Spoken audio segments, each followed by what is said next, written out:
जय हिंद सभी साथियों को। और आज हम इंडियन जियोग्राफी चालू करेंगे। और ये जो जियोग्राफी हम करवाएंगे तो इसमें से कंप्लीट जियोग्राफी हम करवाएंगे जितनी भी इंडियन जियोग्राफी है, और ये लगभग 15 से 16 घंटे की क्लास बनेगी।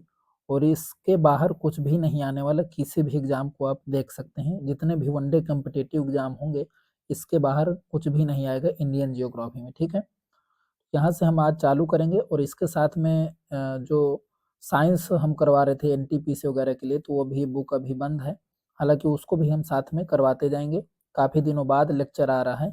तो चालू करते हैं हम अपनी इंडियन ज्योग्राफी। तो इसमें से हमें क्या क्या पढ़ना है हम देखते हैं यहाँ पे। तो यहाँ पे यदि हम बात करें तो हम यहाँ पे देखेंगे भारत का सामान्य परिचय, भारत की भूगर्भिक संरचना, भारत का भौतिक विभाजन, अफवाह तंत्र, जलवायु, भारत की मृदा, वनस्पति, झीलें और विविध। ठीक है, तो ये सारी चीजें हम देखने वाले हैं।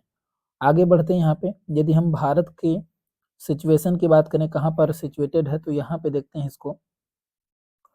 ये यहाँ पे यदि हमने अर्थ ले लिया, ठीक है, यदि यहाँ पे हमने अर्थ ले लिया और इसके साथ में यदि यहाँ पे हम बात करते हैं, यदि हम इसको अर्थ है और इसको दो पार्ट में डिवाइड करते हैं, तो इधर यदि हमने बीच से लाइन खींच दी तो ये हमारा इस तरफ का क्या हो जाएगा, ईस्टर्न हेमिस्फीयर।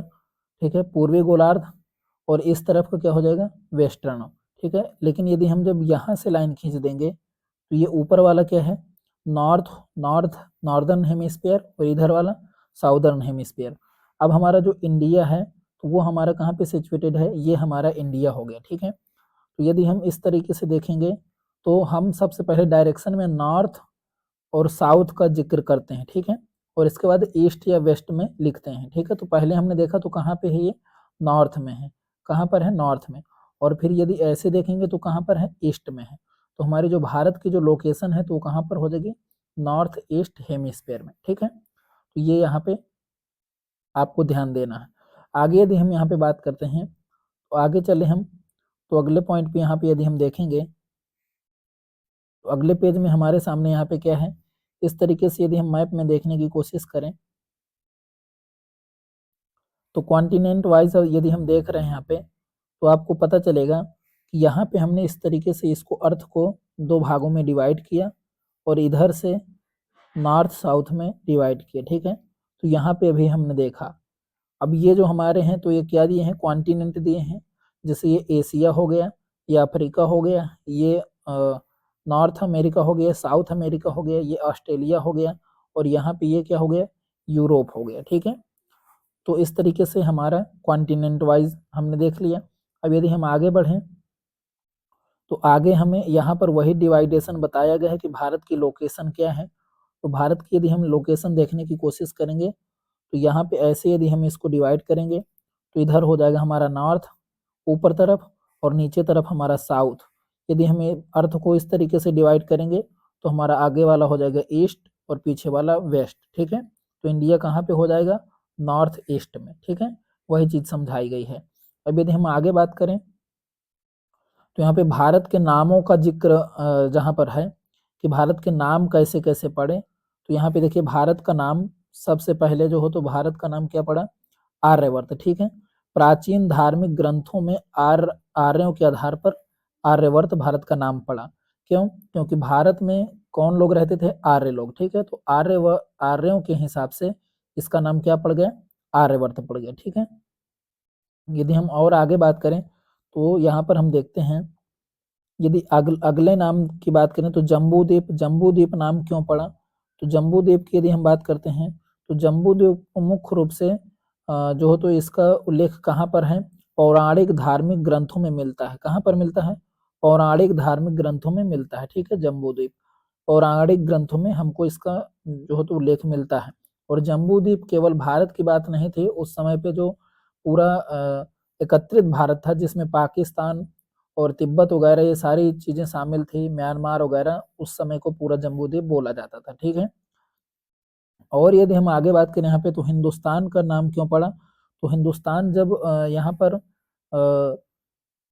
पर जब सिकंदर ने आक्रमण किया था, किसने आक्रमण किया था, सिकंदर ने, तो यहाँ पर उसी के नाम से जैसे यहाँ पर हमने हमारी जो नदी थी तो कौन सी नदी थी, सिंधु नदी। कौन सी नदी थी, सिंधु नदी हमारी थी और वो सिंधु को हिंदू बोलने लगे। क्या बोलने लगे? हिंदू। तो फिर हिंदू से उसके किनारे रहने वाले यह हिंदुस्तान बन गया। क्या बन गया? हिंदुस्तान बन गया। जो सिंधु नदी थी तो उसको उन्होंने हिंदू कहा और उसके किनारे रहने वाले लोगों को हिंदुस्तानी और उस जगह को हिंदुस्तान कहा। ठीक है, तो यहाँ पे हम देख सकते हैं कि पारसिया आधुनिक ईरान के लोग ने सर्वप्रथम सिंधु घाटी में प्रवेश किया। ठीक है, वे सिंध को अपभ्रंश के रूप में हिंदू का प्रयोग यहाँ के निवासियों के लिए करते थे। ठीक है, हिंदुओं के देश को हिंदुस्तान नाम दिया और हिंदुस्तान का उल्लेख सर्वप्रथम 262 ईसा पूर्व में सासानी अभिलेख में मिलता है। ठीक है, तो ये सारी चीजें ज्यादा ये सब आएगा नहीं, हम इसको करवा रहे हैं वैसे। ठीक है, कि ताकि पूरा डिटेल से पता रहे सारी चीजों का, इसलिए। ठीक है, आगे यदि हम यहाँ पे बात करें तो भारत का नाम यहाँ पर कैसे आता है? तो भारत, जब हम महाभारत में बात करते हैं तो जो भीष्म पितामह लोगों के बाबा जी के बाबा वगैरह थे, तो उस समय पर दुष्यंत एवं शकुंतला नाम के जो राजा और रानी थे, तो उनके पुत्र का नाम भरत था, तो उन्हीं के नाम से जो तो भारत नाम पड़ता है। ठीक है, और इसका सर्वप्रथम प्रमाणिक उल्लेख कहाँ पर मिलता है? हाथी गुफा अभिलेख में मिलता है। ठीक है, और सर्वप्रथम उल्लेख वायु पुराण में मिलता है। ठीक है, तो आगे यहाँ पे यदि हम बात करें तो इंडिया का जो हो तो यहाँ पे कैसे पड़ता है नाम? तो इंडिया का कैसे पड़ता है? जब यहाँ पर जेम्स अलेक्जेंडर हिंदुस्तान को हा हटा करके ई, जैसे पहले सिंधु से क्या हुआ? सिंधु से हिंदू हुआ, सिंधु से हिंदू हुआ। ठीक है, अब हिंदू से इंदू हो गया। क्या हो गया? आई आ गया। क्या हो गया? पहले सिंधु से हिंदू तो हिंदुस्तान हुआ और फिर हा से आई में आ गया तो इंदू से इंडिया हो गया। ठीक है, तो इस तरीके से ये नाम इंडिया में बदल जाता है। आगे बात करें, भारत अर्थात इंडिया संवैधानिक नाम है। संविधान में भारत के कितने नामों का उल्लेख है? 2 नामों का, भारत अर्थात इंडिया। ठीक है, अनुच्छेद 1 में दिया गया है, अनुच्छेद 1 में दिया गया है कि भारत अर्थात इंडिया राज्यों का संघ है। ठीक है, इस तरीके से। आगे यदि हम बात करते हैं तो अगले पेज में यदि हम बढ़े यहाँ पे तो अगला पेज हो जाएगा हमारे सामने। यहाँ पे हम अब भारत की जो हो तो लोकेशन देखते हैं कि कहाँ पर ये स्थित है। ठीक है, यहाँ पे यदि हम बात करें, इसको थोड़ा सा और जूम आउट करते हैं। यहाँ पे जैसे हमने अर्थ में देखा था, पूरा जब मैप लगाया था वहाँ पे, तो यदि यहाँ पे हम देखें जो भारत की जो लास्ट सीमा है, नीचे तरफ जो लास्ट सीमा है इसकी भारत की, यहाँ पे यदि यहाँ पे हम देखें तो ये 8 डिग्री 4 मिनट से चालू होता है, 8 डिग्री 4 मिनट से चालू होता है। ठीक है, और ये ऊपर कहाँ तक जाता है? ऊपर कहाँ तक जाता है अपना? 37 डिग्री 6 मिनट तक। कहाँ तक जाएगा? 37 डिग्री 6 मिनट तक जाएगा। 37 डिग्री 6 मिनट तक। यहाँ पर क्या हो जाएगा? 37 डिग्री 6 मिनट। यहाँ पर क्या हो जाएगा? 37 डिग्री 6 मिनट। लेकिन यदि हम ईस्ट टू वेस्ट देखेंगे तो यहाँ पर क्या हो जाएगा? यहाँ पे वेस्ट में इसकी लोकेशन कितनी है? यहाँ पे 68 डिग्री 4 मिनट। ठीक है, 68 डिग्री 7 मिनट, माफ करिएगा, 68 degree 7 minute, 68 degree 7 minute, 68 degree 7 minute. लेकिन यदि हम आगे जाएंगे तो यहाँ पे हमारा कितना आएगा? ये जो लोकेशन है तो यहाँ पे कितना हो जाएगा? 97 डिग्री 25 मिनट। क्या हो जाएगा? 97 डिग्री 25 मिनट। ठीक है, तो इस तरीके से यहाँ पे 1 डिग्री में कितने मिनट होते हैं? तो 60 मिनट होते हैं। ठीक है, तो इस तरीके से यहाँ पर दिया गया है। आगे यहाँ पे यदि हम बात करें, इसे अभी हम और डिटेल से कवर करेंगे। तो यहाँ पे यदि हम आगे बढ़ें तो अगले पेज में यहाँ पे देखते हैं, अभी कुछ लिखा है तो इसको देखते हैं। अब यहाँ पे क्या लिखा हुआ है कि जो हमारे भारत की लोकेशन है तो 8 डिग्री 4 मिनट से लेके 37 डिग्री 6 मिनट तक उत्तरी अक्षांश में। अब इसको समझते हैं कैसे? उत्तरी अक्षांश में मतलब, इसको ध्यान से थोड़ा समझना। जैसे यहाँ पे हम साइड में बनाते हैं इसको मैप, ये मानकर चलिए हमारा भारत है, मानकर चलिए ये हमने भारत का मैप बनाया। ठीक है, और हमने देखा था कि इस तरीके से हमने 4 पार्टों में जब डिवाइड किया था अर्थ को, तो हमारा नॉर्थ ईस्ट हेमिस्फीयर में भारत आया था। ठीक है, नॉर्थ ईस्ट हेमिस्फीयर में भारत आया था। ठीक है, तो जब हम यहाँ से और इधर की जब लोकेशन देखते हैं तो ये किधर है, नॉर्थ में है, तो इसको क्या बोलेंगे, उत्तरी गोलार्ध। इसके हिसाब से यदि हम देखेंगे तो ये किधर है, नॉर्थ में है, तो क्या बोलेंगे, उत्तरी गोलार्ध। लेकिन जब हम इधर से इधर की लोकेशन देखेंगे तो किधर पड़ता है, ईस्ट में, तो क्या करेंगे, पूर्वी देशांतर, क्या बोलेंगे, पूर्वी देशांतर। ठीक है, आगे बात करते हैं, पूर्वी देशांतर इसको बोलेंगे। ये तो जैसे आपको इंग्लिश में बोलना है तो क्या बोलेंगे, ईस्टर्न लॉन्गिट्यूड में। ठीक है, इस तरीके से आगे बात करते हैं। यहाँ पे उत्तरी अक्षांश, उत्तरी अक्षांश और पूर्वी देशांतर, उत्तरी अक्षांश और पूर्वी देशांतर। ठीक है, ये हो गया अपनी लोकेशन की बात। आगे यदि हम यहाँ पे देखें तो यहाँ पे जो हमारे भारत की जो समय रेखा है वो कितने डिग्री से जाती है, तो इसको भी हम मैप से ही देख लेते हैं। ठीक है, यहाँ पे इसको मैप को नीचे करते हैं और ये हमारा जो यहाँ पे जो लाइन है भारत की समय रेखा है, तो वो इस तरीके से उत्तर प्रदेश, मध्य प्रदेश, छत्तीसगढ़ और उड़ीसा, आंध्र प्रदेश 5 राज्यों से जाती है इस तरीके से। ठीक है, तो ये मध्य प्रदेश को बहुत थोड़ा सा ही टच करती है। ठीक है, तो कितने राज्यों से जाती है, यूपी से जाती है, यूपी से जाती है, और कहाँ से जाती है, मध्य प्रदेश से जाती है, और छत्तीसगढ़ से, और उड़ीसा से, और आंध्र प्रदेश से। ठीक है, तो इस तरीके से आपको ये याद रखना है। ये यहाँ पर दिया हुआ है, ये देख सकते हैं यहाँ पर क्या लिखा हुआ, उत्तर प्रदेश, मध्य प्रदेश, छत्तीसगढ़, उड़ीसा और आंध्र प्रदेश। ठीक है, भारत का मानक समय ग्रीनविच समय से 5 घंटे 30 मिनट आगे है। ठीक है, ये चीज भी आपको याद रखना, कई बार यहाँ से क्वेश्चन में आ जाता है। ठीक है, अभी हम इसको थोड़ी देर में समझेंगे आगे, ये कैसे आगे बताया जा रहा है। ठीक है, यहाँ पे देखते हैं भारत की थोड़ा सा, और ये भारत का सामान्य परिचय चल रहा है। ठीक है, यदि भारत की लोकेशन की हम और आगे बात करें यहाँ पे, तो भारत के बीचों बीच से एक रेखा गुजरती है जिसे कर्क रेखा कहते हैं। पहले हम यहाँ पे थोड़ा साइड में समझते हैं सारी चीज को। जैसे हमने एक अर्थ बना दी, ये हमारा क्या है, अर्थ है मानकर चलिए। यदि हमने इस तरीके से अर्थ बनाया, ठीक है, अब यहाँ पे जैसे अक्षांश और देशांतर रेखाएं हैं, तो उनमें से 3 अक्षांश रेखाएं बहुत ही इंपॉर्टेंट होती हैं। एक जिसको भूमध्य रेखा बोलते हैं, ये जो बीचों बीच से जाती है, भू यानी पृथ्वी, और मध्य से यानी बीचों बीच से। ठीक है, इसको इक्वेटर बोलते हैं इंग्लिश में। और ऊपर से जाती है कर्क रेखा और नीचे से जाती है मकर रेखा। ठीक है, तो ये जो ऊपर वाली कर्क रेखा है ये भारत के बीचों बीच से गुजरती है। ठीक है, कितने राज्यों से गुजरती है, 8 राज्यों से। ठीक है, उसकी हम ट्रिक भी बताएंगे अभी आगे। अब देखते हैं यहाँ पे आगे मैप में समझने की कोशिश करते हैं यहाँ पर। अब यहाँ पे आप देखेंगे कि जो मैप है यहाँ पे ये जो लाइन आपको दिख रही है इस तरीके से, ये जो लाइन है ये कर्क रेखा है। कौन सी रेखा है, कर्क रेखा है, जो भारत के बीचों बीच से होकर के गुजर रही है। ठीक है, अब भारत में पूर्व से पश्चिम और उत्तर से दक्षिण जो तो लंबाई देख लेते हैं। ठीक है, तो यहाँ पे यदि आप पूर्व से पश्चिम से पूर्व की लंबाई देखेंगे, ठीक है, यहाँ पे तो ये कितनी है, 2933 किलोमीटर। ये कितनी है हमारी, 2933 किलोमीटर। 2933 किलोमीटर हमारी लंबाई होती है। ठीक है, यदि हम दूसरी बात करें, आगे यदि हम बात करते हैं कि उत्तर से दक्षिण की जो लंबाई है वो कितनी है, उत्तर से दक्षिण की जो लंबाई है वो कितनी है, ये हमारी होती है 3214 किलोमीटर। कितनी, 3214 किलोमीटर। ठीक है, यदि हम उत्तर से दक्षिण की लंबाई की बात करेंगे यहाँ से इस तरफ की, तो ये हमारी कितनी है, 3214 किलोमीटर। ठीक है, तो ये आपको याद रखना है, कई बार पेपर में आ जाता है। ठीक है, कि उत्तर से दक्षिण की लंबाई कितनी है और पूर्व से पश्चिम की लंबाई कितनी है। ठीक है, आगे बढ़ते हैं हम। अब यहाँ पे यदि हम आगे बात करें तो कर्क रेखा, कर्क रेखा अभी हमने बताया कि भारत के 8 राज्यों से गुजरती है। भारत के कितने राज्यों से गुजरती है, 8 राज्यों से। ठीक है, अब यहाँ पे थोड़ा सा इसको और जूम करते हैं और इसके बाद फिर देखते हैं।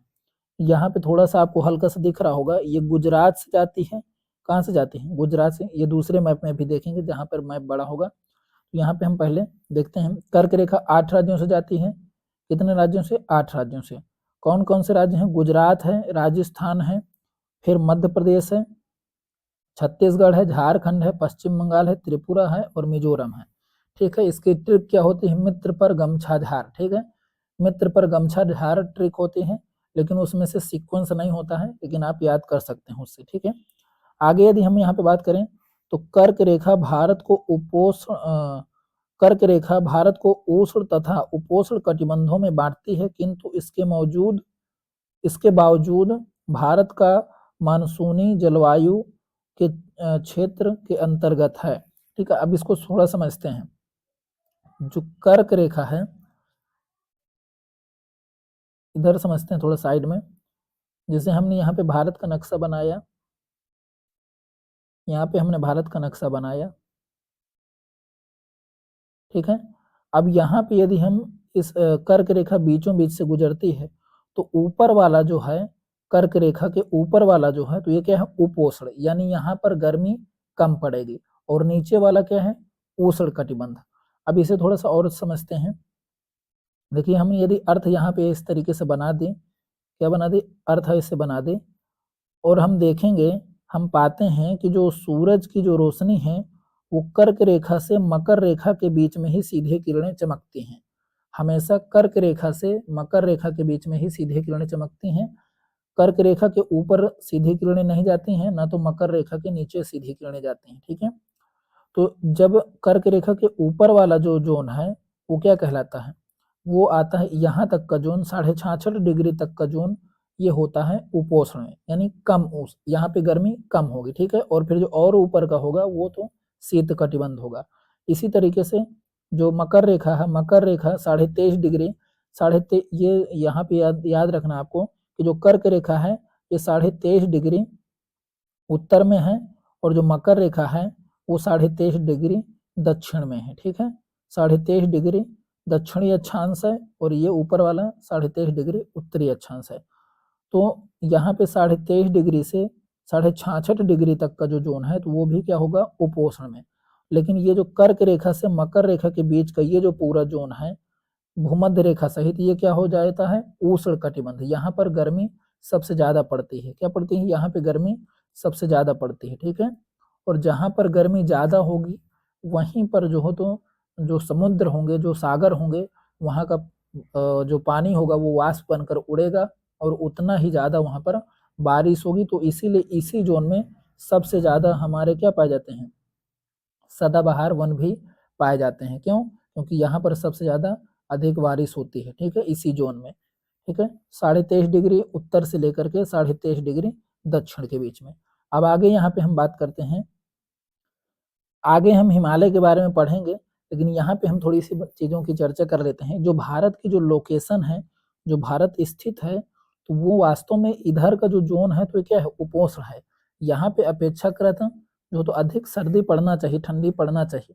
लेकिन यहाँ पे आप जब हिमालय पढ़ेंगे तो आप देखेंगे कि यहाँ पर ये जो श्रृंखला है ये अपनी पूरी हिमालय की दिखती है इस तरीके से, ठीक है। तो जो हिमालय की जो श्रृंखला है, जो उत्तर से साइबेरियन एरिया से, जो साइबेरियन एरिया से जो ठंडी हवाएं आती हैं, तो हिमालय क्या करता है, हिमालय उनको रोक लेता है। यहाँ से साइबेरियन एरिया से जो ठंडी हवाएं आती हैं, चाइना से, रसिया से होते हुए, ठीक है, रसिया से और इसके बाद चाइना से होते हुए जो आती हैं तिब्बत को क्रॉस करके, तो ये हिमालय यहाँ पर इनको रोक देता है, ठीक है। तो इसीलिए हमारे भारत में जो मौसम है वो हिमालय के कारण बहुत अधिक प्रभावित होता है, और हिमालय के कारण ठंडी हवाएं ना आने के कारण जो तो पूरा भारत जो हो तो उष्ण कटिबंध के मौसम को फील करता है, क्या करता है, यानी हीटरेड जोन उसको महसूस होता है, ठीक है। तो इस तरीके से हम अभी आगे देखेंगे सारी चीजें। अब यहाँ पे हम कुछ और चीजों के बारे में देखते हैं। यहाँ पे आप देखेंगे, पहले सबसे पहले कर्क रेखा के बारे में थोड़ा पढ़ते हैं मैप से, वहाँ पे हमने थोड़ा जर्नली देखा। अब यहाँ पे देखते हैं कि किस तरीके से कर्क रेखा हमारे यहाँ पर क्रॉस करती है इंडिया को 8 राज्यों में, ठीक है। यहाँ पर देखेंगे कि जो कर्क रेखा है वो इस तरीके से यहाँ पर जाती है, थोड़ी सी राजस्थान को टच करते हुए मध्य प्रदेश, फिर छत्तीसगढ़, झारखंड, और फिर पश्चिम बंगाल, और इधर आगे बढ़ती है त्रिपुरा और मिजोरम, ठीक है। यहाँ पे समझते हैं थोड़ी सी, ये हो गया गुजरात, फिर उसने टच किया राजस्थान को, इसके बाद टच किया मध्य प्रदेश को, इसके बाद टच किया छत्तीसगढ़ को, इसके बाद टच किया झारखंड को, और इसके बाद टच किया पश्चिम बंगाल को, और इसके बाद यहाँ पर जो पीला सा छोटा सा दिख रहा है ये त्रिपुरा है, और लास्ट में उसने टच किया मिजोरम को, ठीक है। तो इस तरीके से हमारे 8 राज्यों को टच करती हुई जो तो जाती है कर्क रेखा, ठीक है। तो अब यहाँ पे आगे बात करते हैं इसकी जो ट्रिक है, तो मित्र पर गमछा धार लिख लीजिएगा यदि आपको याद नहीं हो रही है, ठीक। भारत की जो लोकेशन है, भारत किस कॉन्टिनेंट में स्थित है, तो एशिया महाद्वीप में, ठीक है, ये भी आपको याद रखना है, बिल्कुल बेसिक से बता रहे हैं हम, ठीक है। अब यहाँ पे यदि हम आगे बात करें तो भारत का जो एरिया है वो कितना है, इसके बारे में थोड़ी चर्चा करते हैं। तो जो भारत का जो एरिया है तो 32,87,263 वर्ग किलोमीटर है। भारत का जो एरिया है कितना है, 32,87,263 वर्ग किलोमीटर। और जो विश्व के कुल क्षेत्र का 2.43% जो एरिया है तो किसके पास है, भारत के पास है, ठीक है। अब यहाँ पे यदि बात करें एरिया वाइज तो भारत विश्व का सबसे 7वां सबसे बड़ा देश है। कौन सा है, 7वां सबसे बड़ा देश है। सबसे बड़ा पहले कौन सा देश है, सबसे बड़ा है अपना कौन सा, रसिया, ठीक है। इसके बाद फिर कौन सा है, कनाडा। और इसके बाद फिर कौन सा है, चीन है। और इसके बाद फिर कौन है, अमेरिका है। और अमेरिका के बाद फिर कौन है, ब्राजील है। और ब्राजील के बाद फिर क्या है, ऑस्ट्रेलिया है। ऑस्ट्रेलिया के बाद फिर कौन सा है, इंडिया है। और इंडिया के बाद कौन है, अर्जेंटीना है।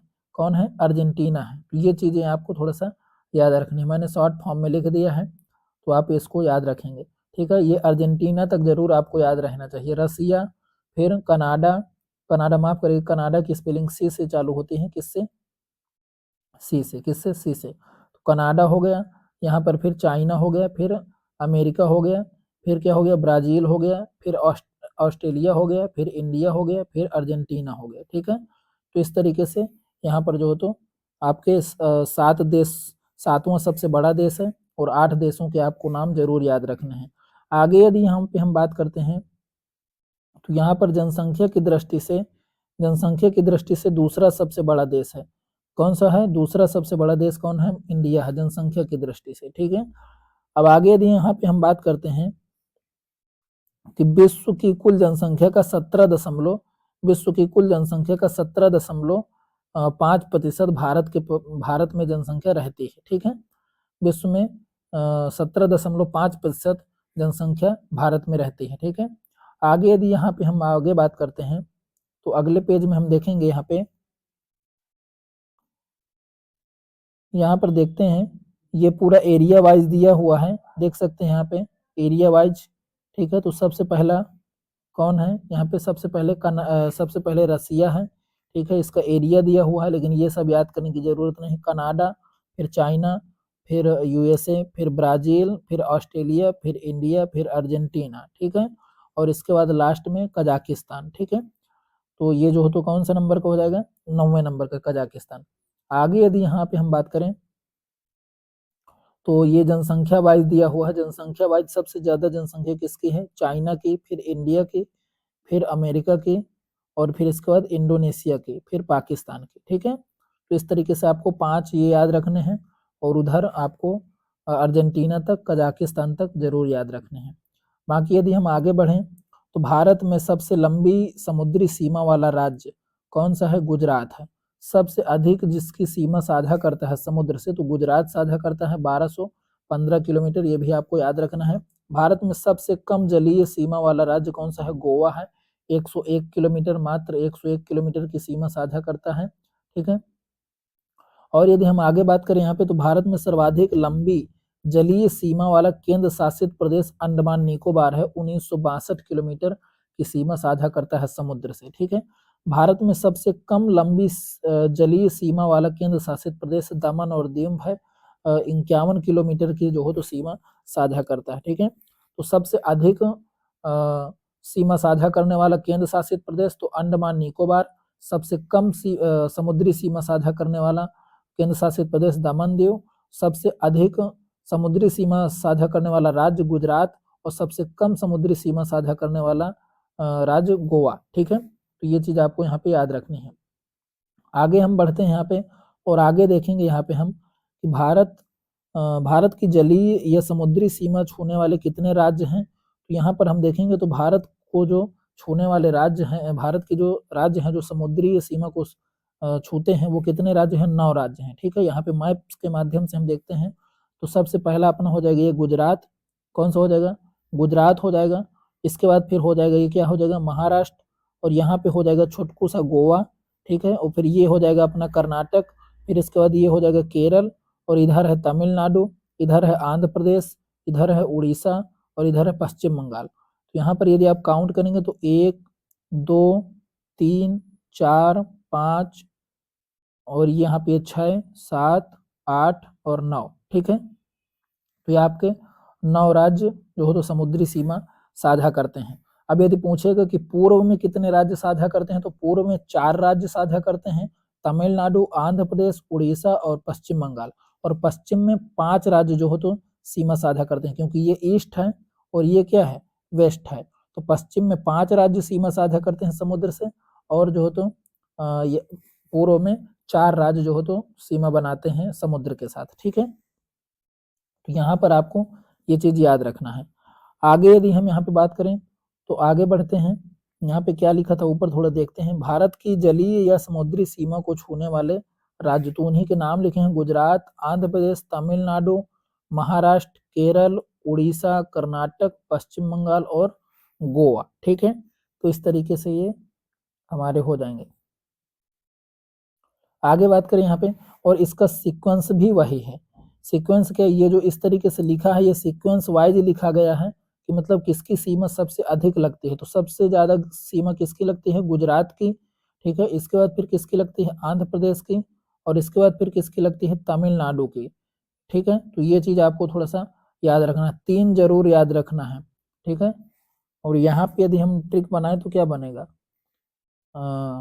गुजरात, आंध्र प्रदेश, तमिलनाडु और फिर यहाँ पे आएगा महाराष्ट्र। तो हमको सारे याद करने की जरूरत नहीं है, तो यदि यहाँ पे आप गेट से याद कर लीजिए, GAT गेट, कुछ ऐसे करके आपको याद रखना है। तो ये चीज आपको याद रहेगी, क्योंकि कई बार क्वेश्चन में पूछ लेता है और पूरा 2-3 ऑप्शन दे देगा तो आप कंफ्यूज हो जाएंगे, ठीक है। सबसे ज्यादा तो सीमा किसकी लगती है, गुजरात की, लेकिन यदि उसने ज्यादा डिटेल से पूछा तो 2-3 राज्यों का सीक्वेंस पूछ लेगा, तो फिर वहां पर कंफ्यूजन हो सकती है। आगे यहाँ पे यदि हम बात करें तो पर्वतीय क्षेत्र की बात करें तो पूरे भारत का जो एरिया है, तो पूरे भारत के एरिया में पर्वतीय क्षेत्र यानी जो हमारा चोटीदार होता है, जैसे हमारा क्या है, जैसे हमारा हिमालय है, ठीक है। तो इस तरीके से यदि हम बात करें तो पर्वतीय क्षेत्र कितने हैं, 10.7%। पहाड़ी क्षेत्र कितने हैं, 18.6%। पठारी क्षेत्र कितने हैं, 27.7%। पठारी क्षेत्र कौन होते हैं, ये जो इस तरीके से ऊपर से जो फ्लैट होते हैं जहां पर लोग आसानी से रह सकते हैं, ठीक है। ये पठारी क्षेत्र होते हैं। पहाड़ी क्षेत्र कौन होते हैं, पर्वतों की अपेक्षा छोटे होते हैं, ठीक है। और मैदानी क्षेत्र की बात करें तो 43.3% मैदानी क्षेत्र होता है। तो इसको आपको बहुत ध्यान से याद रखना है, ये जो है तो क्वेश्चन में बहुत बार आता है, ठीक है। इसको सीक्वेंस पूछा जाता है, या तो कई बार यही पूछ लेता है कि पर्वतीय क्षेत्र कितना है, तो वहां पे आपको जो है तो बताना पड़ेगा कि भाई पर्वतीय क्षेत्र 10.7% है, ठीक है। तो इस तरीके से, या तो कई बार सीक्वेंस पूछ लेगा तीनों का, बढ़ते क्रम में या घटते क्रम में, चारों का। तो ये चीज आपको याद रखना है। अब यहाँ पे थोड़ा सा हम और याद करते हैं, देखते हैं यहाँ पे एक मैप बनाते हैं साइड में इंडिया का, और इसके बाद चीजों को देखते हैं। जैसे हमने यहाँ पर इंडिया का मैप बनाया, ठीक है। अब ये मैप उतना, यहाँ पे हम आगे कुछ चीजों को समझेंगे। यहाँ पे हमने देखा था अभी कि जो हमारा भारत है, यदि हम इसको थोड़ा सा मैप के रूप में बनाएं यहाँ पे इस तरीके से, तो यहाँ पे हमने पीछे देखा कि यहाँ पे कुछ लोकेशन है इसकी, और इधर कुछ, और यहाँ पे और इस तरफ, ठीक है। तो ये हम यहाँ पे बात करेंगे कि जो सबसे नीचे का जो पॉइंट है इसकी लोकेशन क्या है, 8 डिग्री 4 मिनट उत्तरी अक्षांश से लेकर के यहाँ पर कितना है, यहाँ पे हमारा हो जाएगा 37 डिग्री 6 मिनट। कितना हो जाएगा, 37 डिग्री 6 मिनट, ठीक है। 37 डिग्री 6 मिनट हमारा उत्तरी अक्षांश, ठीक है। यदि हम आगे बात करें तो यहाँ पे जो पश्चिम की इसकी जो लोकेशन है वो क्या है, 68 डिग्री 7 मिनट से लेके 68 डिग्री 7 मिनट से लेकर के हमारा कितना है, 97 डिग्री 25 मिनट, ठीक है। 97 डिग्री 25 मिनट। तो अब यदि हम यहाँ पे आगे बात करें थोड़ा सा, तो इंदिरा पॉइंट आगे बात करते हैं, ये यहाँ पे जो हमारा लास्ट पॉइंट है, तो ये क्या है, ये हमारा है कन्याकुमारी। क्या नाम है इसका, कन्याकुमारी। लेकिन अब दूसरी तरफ यदि हम बात करते हैं यदि यहाँ पे आप मैप में देखेंगे भारत के, तो इस तरफ हमारा अंडमान निकोबार है। क्या है? अंडमान निकोबार। यहाँ पर आप देखेंगे तो अंडमान निकोबार है, ठीक है, इस तरीके से। अब अंडमान निकोबार में जब आप देखेंगे तो अंडमान निकोबार में यहाँ पे हमारा जो सबसे नीचे का जो है ग्रेट निकोबार, क्या कौन सा? ग्रेट निकोबार। सबसे नीचे हमारा कौन सा पड़ता है यहाँ पे? ग्रेट निकोबार, ठीक है। अब इसी ग्रेट निकोबार में एक जो सबसे अंतिम बिंदु है भारत का, तो वो है इंदिरा पॉइंट। क्या है? इंदिरा पॉइंट। क्या है? इंदिरा पॉइंट। इंदिरा पॉइंट, तो इसको आपको याद रखना है, इंदिरा पॉइंट। और इसकी लोकेशन क्या है? 6 डिग्री 6 डिग्री 4 मिनट। क्या है? 6 डिग्री 4 मिनट। यदि मुख्य भूमि में देखेंगे तो मुख्य भूमि में भारत की अंतिम जो बिंदु है तो उसका पॉइंट क्या है? 8 डिग्री 4 मिनट। लेकिन आप यदि ओवरऑल बात करेंगे तो भारत के सबसे दक्षिणतम यानी साउथ की जो लोकेशन देखेंगे तो 6 डिग्री 4 मिनट है। क्या है? 6 डिग्री 4 मिनट। यदि ऊपर आप बात करेंगे तो यहाँ पे जो 37 डिग्री 6 मिनट है तो इसका नाम है इंदिरा कोल। क्या नाम है? इंदिरा कोल नाम है, ठीक है, इंदिरा कोल। तो इसको आप याद रखेंगे, इंदिरा कोल, ठीक है। अब आगे यदि हम बात करें यहाँ पे, तो जो हमारे ये जो पूर्वी बिंदु है जो 97 डिग्री 25 मिनट पे स्थित है, ये कहाँ पे है? अरुणाचल प्रदेश में। किस में है? अरुणाचल प्रदेश में। और इसका नाम है किबुथु। क्या नाम है? किबुथु नाम है। क्या नाम है? किबुथु, ठीक है। यहाँ पे जो हमारा 68 डिग्री 7 मिनट में जो पॉइंट है, तो ये हमारा कहाँ पे है? ये गुजरात में है और इसका नाम है गोहर मोती। क्या नाम है? गोहर मोती। क्या है नाम है? गोहर मोती, ठीक है, गोहर मोती। कई जगह अलग अलग नाम मिल जाते हैं तो कंफ्यूज नहीं होना है, लेकिन आपको थोड़ा सा याद रखना है, गोहर मोती, ठीक है। तो सबसे पश्चिमी बिंदु गोहर मोती, सबसे पूर्वी बिंदु तो किबुथु, क्या हो जाएगा? किबुथु हो जाएगा। और सबसे दक्षिणतम बिंदु ओवरऑल ऑल ओवर यदि देखोगे तो यहाँ पे क्या हो जाएगा? इंदिरा पॉइंट। और यदि मुख्य भूमि पे बात करोगे तो यहाँ पे क्या हो जाएगा? कन्याकुमारी। और यदि सबसे उत्तरी बिंदु, सबसे नॉर्थ का पॉइंट देखोगे तो ये क्या हो जाएगा आपका? इंदिरा कोल, ठीक है। तो इस तरीके से आपको यहाँ पे याद रखना है। अब आगे यदि हम बात करें यहाँ पे अगले पेज की, तो अगला पेज हमारे साथ यहाँ पे हो जाएगा। यहाँ पे कुछ और चीजें जर्नली बातें देखते हैं, कौन सी है? राष्ट्रीय पशु कौन सा है? तो राष्ट्रीय पशु कौन सा हो जाएगा आपका? बाघ हो जाएगा। राष्ट्रीय विरासत पशु हाथी हो जाएगा, ये आपको याद रखना है, हाथी वाला, ठीक है। कई बार पूछ लिया तो कंफ्यूज हो जाएंगे। राष्ट्रीय मोर, राष्ट्रीय पक्षी मोर, राष्ट्रीय वृक्ष बरगद, राष्ट्रीय पुष्प कमल, राष्ट्रीय गान जनगण मनगढ़, राष्ट्रीय गीत वंदे मातरम, ठीक है। यदि हम और आगे की बात करें तो राष्ट्रीय चिन्ह अशोक स्तंभ, ठीक है। राजभाषा, राष्ट्रीय भाषा और राजभाषा में अंतर है, जब हम पॉलिटी पढ़ेंगे तो उसमें देखेंगे, ठीक है। तो राजभाषा हिंदी, राष्ट्रीय वाक् सत्यमेव जयते, राष्ट्रीय ध्वज तिरंगा, राष्ट्रीय नदी गंगा और राष्ट्रीय जलीय जीव डाल्फिन, ठीक है। ये जलीय मछली जो डाल्फिन है तो ये मछली नहीं है, क्या है? जलीय जीव है, ठीक है। और राष्ट्रीय खेल तो आपका हो जाएगा हॉकी। क्या हो जाएगा? हॉकी। आगे यदि हम बात करें तो भारत का समुद्री क्षेत्र, ठीक है। यहाँ पे हम थोड़ा सा जब इसको मैप में देखेंगे तो देखते हैं, यहाँ पे मैप नहीं है, पहले हम मैप पे देखते हैं, इसके बाद फिर हम आगे बात करते हैं, ठीक है। ये आ गया आपका मैप और इसको हमने ये जूम किया, ठीक है। यहाँ पे आप देखेंगे कि मैप है। अब ये जैसे सीमा रेखा जो साइड साइड की बाउंड्री होती है तो इस तरीके से कटी फिटी होती है, ठीक है। तो जब हम इसको मिलाते हैं, पहले तो ये मिलाते हैं, इसको क्या बोलते हैं? आधार रेखा बोलते हैं। क्या बोलते हैं? आधार रेखा बोलते हैं, ठीक है। तो ये मैंने थोड़ा सा आपको चीजें बताई। यहाँ पे समुद्री बाउंड्री की बात हो रही है, ठीक है। तो कितनी बाउंड्री हमारी लगती है? अब यहाँ पे आप देखिए, इसको यदि हम जूम करेंगे और यहाँ पर बात करेंगे, यहाँ पर आधार रेखा टेढ़ी मेढ़े, यहाँ पे समझेंगे फिर मैप में दिखाएंगे। आधार रेखा आधार रेखा क्या है? आधार रेखा टेढ़ी मेढ़ी तट को मिलाने वाली काल्पनिक रेखा को आधार रेखा कहते हैं, ठीक है। क्या कहते हैं? आधार रेखा। अब यहाँ पे हम थोड़ा सा साइड में समझते जाते हैं मैप बना के। जैसे हमने ये टेढ़ी मेढ़ी रेखा बना दी भारत की और इसको हमने मिलाया इस तरीके से, इस तरीके से है जैसे, और ये हमने इस तरीके से इसको मिलाया, तो ये हमारी हो गई आधार रेखा। अब आधार रेखा और जो तट रेखा है इसके बीच में जो पानी भरा हुआ है, ये जो यहाँ पे जो बीच में जगह छूटी हुई है, यहाँ पे जो पानी भरा हुआ है तो इसको बोलते हैं आंतरिक जल। क्या बोलते हैं? आंतरिक जल बोलते हैं, ठीक है, इंटरनल वाटर, ठीक है। इसके आगे यदि हम यहाँ पे बात करें तो भारत की प्रादेशिक क्षेत्र या क्षेत्रीय सागर की आधार रेखा से यहाँ पे बात करते हैं, ये जो हमारी आधार रेखा हमने खींची है तो इससे 12 मील, कितना? 12 मील, 12 मील तक हमारा जो होगा तो उसको क्या बोलते हैं? प्रादेशिक क्षेत्र। ये हमारा कौन सा है? प्रादेशिक क्षेत्र इसको बोला जाता है, ठीक है। फिर आधार रेखा से 24 मील तक, कितना? 24 समुद्री मील तक, ठीक है, 24 समुद्री मील तक इसको क्या बोलते हैं? संलग्न क्षेत्र, कॉन्टिनेंटल जोन बोला जाता है। क्या बोला जाता है? कॉन्टिनेंटल जोन बोला जाता है। और इसके आगे जो हमारा होता है 24 मील के जो आगे 200 मील तक, उसको क्या बोलता है? अनन्य आर्थिक क्षेत्र।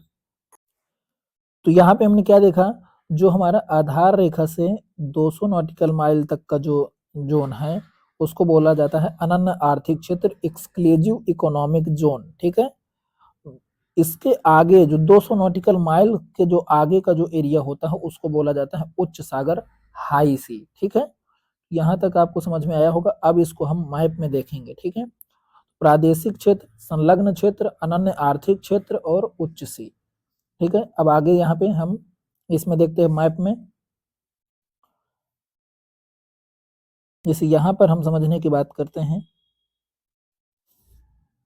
यहाँ पे देखेंगे आप कि जैसे हमने ये हमारा क्या हो गया, जैसे ये हमारी आधार रेखा है, माफ करिएगा, ये जैसे आधार रेखा है, ठीक है, और ये तट वाली रेखा है, ठीक है, भारत के तट की रेखा ये हो गई और ये आधार रेखा हो गई। तो इसके बीच का जो पानी होगा उसको क्या बोलते हैं? Internal water. फिर आधार रेखा से, ये हमने आधार रेखा खींची है, आधार रेखा से 12 नॉटिकल माइल तक का जो है उसको बोलते हैं प्रादेशिक क्षेत्र यानी टेरिटोरियल सी, ठीक है। फिर आधार रेखा से 24 नॉटिकल माइल तक का जो एरिया है यहाँ तक का, उसको बोलते हैं कंटेजियस जोन यानी संलग्न क्षेत्र। टेरिटोरियल यानी प्रादेशिक क्षेत्र, और फिर कंटेजियस जोन, और इसके बाद जो 200 नॉटिकल माइल तक का है इसको बोलते हैं अनन्य आर्थिक क्षेत्र यानी एक्सक्लूसिव इकोनॉमिक जोन, ठीक है। क्या बोलते हैं? एक्सक्लूसिव इकोनॉमिक जोन, ठीक है। ये हो गया आपका एक्सक्लूसिव इकोनॉमिक जोन।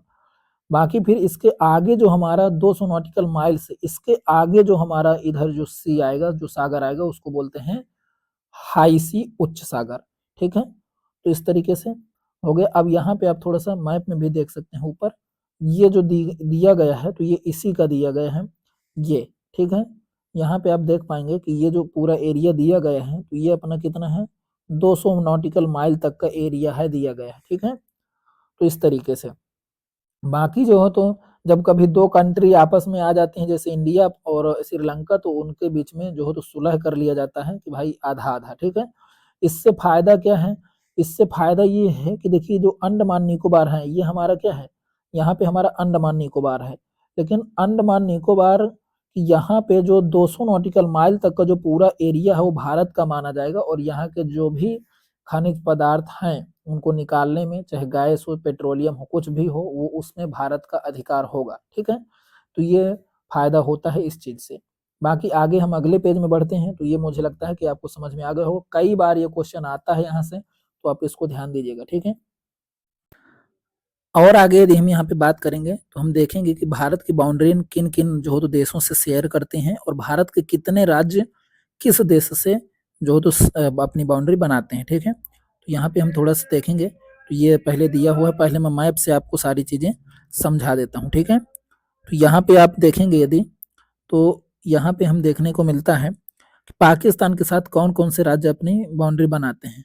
तो पाकिस्तान के साथ यदि यहाँ पे आप देखेंगे तो सबसे पहले गुजरात ये बाउंड्री बनाता है, ठीक है। कितने देश सबसे पहले बाउंड्री बनाते हैं? तो 7 देश अपने भारत से बाउंड्री शेयर करते हैं, ठीक है, जो लैंड बॉर्डर शेयर करते हैं, ठीक है। आगे देखते हैं यहाँ पे राजस्थान हो गया, और सेकेंड थर्ड हो गया जो हो तो पंजाब, और एक अपना हो गया जम्मू कश्मीर, और ये चौथा हो गया लद्दाख। तो 5 जो हो तो पूरे टोटल राज्य हैं जो पाकिस्तान के साथ सीमा साझा करते हैं, और 3 इनमें से राज्य हैं और 2 क्या हैं? केंद्र शासित प्रदेश हैं, तो टोटल 5, ठीक है। इसके बाद यदि हम चाइना की बात करेंगे तो चाइना की यदि हम बात करें यहाँ पे, तो चाइना के साथ भी हमारे 5 राज्य सीमा साझा करते हैं, और इनमें से 4 जो हो तो राज्य हैं और 1 केंद्र शासित प्रदेश है। लेकिन चाइना से पहले हम अफगानिस्तान के लिए देखते हैं। तो अफगानिस्तान की यदि हम यहाँ पे बात करें, तो ये यहाँ पे छोटी सी बाउंड्री अफगानिस्तान के साथ 106 किलोमीटर की बाउंड्री लद्दाख हमारा जो राज्य है केंद्र शासित प्रदेश वो बनाता है। ठीक है, आगे यदि यहाँ पे हम बात करें, तो अगली बाउंड्री हमारी चाइना के साथ ये हमारा लद्दाख बनाता है, फिर यहाँ से हमारा हिमाचल प्रदेश बनाता है, फिर यहाँ से हमारा उत्तराखंड बनाता है, और यहाँ पे आप देखेंगे तो यहाँ पे सिक्किम बनाता है, और इस जगह पे अरुणाचल प्रदेश चाइना के साथ बॉर्डर बनाता है। ठीक है, तो 5 राज्य टोटल बनाते हैं, उनमें से लद्दाख केंद्र शासित प्रदेश, और ये हिमाचल प्रदेश, उत्तराखंड, सिक्किम यहाँ से, और अरुणाचल प्रदेश, ये 4 राज्य बनाते हैं। ठीक है, अब आगे यदि हम बात करें तो नेपाल से कौन कौन से राज्य बनाते हैं, तो नेपाल से हमारे 5 राज्य बनाते हैं, नेपाल से भी हमारे 5 राज्य ही बनाते हैं। यहाँ पे कौन कौन से राज्य हैं, तो ये हमारे हो जाएंगे उत्तराखंड, पहला हमारे यहाँ पे क्या है उत्तराखंड इस तरह है, फिर ये हमारा हो जाएगा उत्तर प्रदेश, फिर ये है हमारा बिहार, और यहाँ पे इस जगह पे पश्चिम बंगाल सीमा बनाता है, और यहाँ पे सिक्किम सीमा बनाता है। ठीक है, तो 5 राज्य इससे भी सीमा बनाते हैं। यदि हम आगे बात करें यहाँ पे, तो हमारा भूटान से 4 राज्य सीमा बनाते हैं। कौन कौन से राज्य हैं उनको हम देखते हैं, तो भूटान से हमारा सिक्किम, पश्चिम बंगाल और असम और अरुणाचल प्रदेश सीमा बनाते हैं। अभी हम दिखा रहे हैं इसको, यहाँ पे सिक्किम बनाता है, ये हमारा भूटान है जिसे मैंने कलर कर दिया। ठीक है, तो कौन कौन से राज्य सीमा बनाएंगे, ये हमारा सिक्किम बनाएगा, फिर यहाँ से हमारा जो है तो पश्चिम बंगाल बनाएगा, और यहाँ से हमारा असम बनाएगा, और इस जगह से हमारा अरुणाचल प्रदेश सीमा बनाता है। ठीक है, तो 4 राज्य हमारे यहाँ से जो हो तो भूटान के साथ सीमा साझा करते हैं।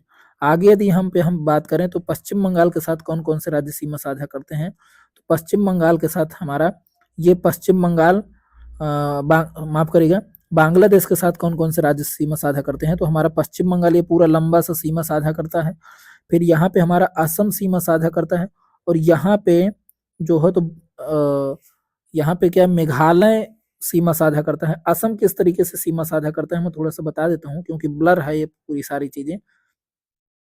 असम की हमारी जो बाउंड्री है तो इस तरीके से है, इस तरीके से। ठीक है, तो ये असम यहाँ से टच करता है और यहाँ से टच करता है 2 बार। ठीक है, और मेघालय जो हमारा है, तो मेघालय पूरा इस तरीके से यहाँ से टच करता है बांग्लादेश के साथ। आगे यदि यहाँ पे हम देखें, तो यहाँ पर आगे हमको देखने को मिलेगा कि बांग्लादेश के साथ यहाँ पर त्रिपुरा इस तरीके से बाउंड्री शेयर करता है, और ये हमारा मिजोरम बाउंड्री शेयर करता है, क्योंकि बांग्लादेश ये यहाँ से यहाँ तक इस तरह करके और यहाँ तक है। ठीक है, तो इस तरीके से हमारा 5 राज्य बांग्लादेश से भी बाउंड्री शेयर करते हैं। अब आगे यदि हम देखें तो अरुणाचल म्यांमार के साथ कौन कौन से राज्य सीमा साझा करते हैं, तो यहाँ से हमारा अरुणाचल प्रदेश, फिर यहाँ पे नागालैंड, फिर यहाँ पे मणिपुर और यहाँ पे मिजोरम, 4 राज्य हमारे म्यांमार के साथ सीमा साझा करते हैं। ठीक है, तो ये चीज याद रखना है। 7 पूरे देश हैं, मैंने बता दिया। पाकिस्तान के साथ 5 राज्य, चीन के साथ 5 राज्य, पाकिस्तान के साथ जिनमें से 2 यूनियन टेरिटरी हैं, और चीन के साथ जिनमें से 1 यूनियन टेरिटरी है, नेपाल के साथ 5 राज्य, और भूटान के साथ 4 राज्य, बांग्लादेश के साथ 5 राज्य, म्यांमार के साथ 4 राज्य। ठीक है, तो इसको आप जब बार बार देखेंगे तो पता चलेगा। अभी हम ऊपर देखते हैं और ये सारी चीजें समझते हैं। सबसे बड़ी बाउंड्री हमारी बांग्लादेश के साथ शेयर करती है, और सबसे छोटी बाउंड्री हमारी अफगानिस्तान के साथ शेयर होती है। ठीक है, तो सबसे बड़ी बाउंड्री 4096 किलोमीटर की, ये याद रखना है, बहुत ही ज्यादा क्वेश्चन में आते हैं, सीक्वेंस पूछता है कि बांग्लादेश, चीन, पाकिस्तान, ऐसे सीक्वेंस में पूछा जाता है। ठीक है, फिर चीन दूसरे नंबर में 3488 किलोमीटर की सीमा हमारी साझा होती है उससे, फिर 3323 किलोमीटर की पाकिस्तान से, 1751 किलोमीटर की नेपाल से, 1643 किलोमीटर की म्यांमार से, 699 किलोमीटर की भूटान से, और 106 किलोमीटर की अफगानिस्तान के साथ हम सीमा साझा करते हैं। ठीक है, ये जो मैंने आपको मैप से सारे अभी जो तो वो बताए थे अभी राज्य, तो ये उन्हीं के नाम लिखे हैं। बांग्लादेश के साथ सीक्वेंस में दिया है, तो उसी तरीके से सीक्वेंस में ये भी आपको याद रखना है। तो बांग्लादेश के साथ पश्चिम बंगाल, मेघालय, मिजोरम, त्रिपुरा, असम, ये जो हो तो सीमा साझा करते हैं। हिमाचल, चीन के साथ हिमाचल प्रदेश, उत्तराखंड, सिक्किम, अरुणाचल प्रदेश और लद्दाख ये सीमा साझा करते हैं। पाकिस्तान के साथ यदि हम बात करें तो गुजरात हो गया, और ऊपर आ जाएंगे तो राजस्थान, फिर और ऊपर पंजाब, फिर और ऊपर जम्मू कश्मीर, फिर इसके बाद लद्दाख। नेपाल के साथ बात करेंगे तो सबसे पहले हमारा उधर से यदि एक सीक्वेंस से चालू करेंगे तो उत्तराखंड आता है, फिर उत्तर प्रदेश, फिर बिहार, फिर पश्चिम बंगाल, फिर सिक्किम। ठीक है। यदि म्यांमार के साथ हम बात करेंगे तो ऊपर से अरुणाचल प्रदेश, फिर नागालैंड, और फिर इसके बाद मणिपुर, और फिर इसके बाद मिजोरम। ठीक है। भूटान के साथ बात करेंगे तो भूटान के साथ हमारा एक सीक्वेंस से बात करेंगे तो पहले सिक्किम, फिर पश्चिम बंगाल, और इसके बाद फिर असम, फिर अरुणाचल प्रदेश सीमा साझा करता है। अफगानिस्तान के साथ लद्दाख जो सीमा साझा करता है। ठीक है। तो ये मैंने सारी चीज़ें आपको कवर करवाई, और ये मुझे उम्मीद है कि आपको डिटेल से समझ में आया होगा।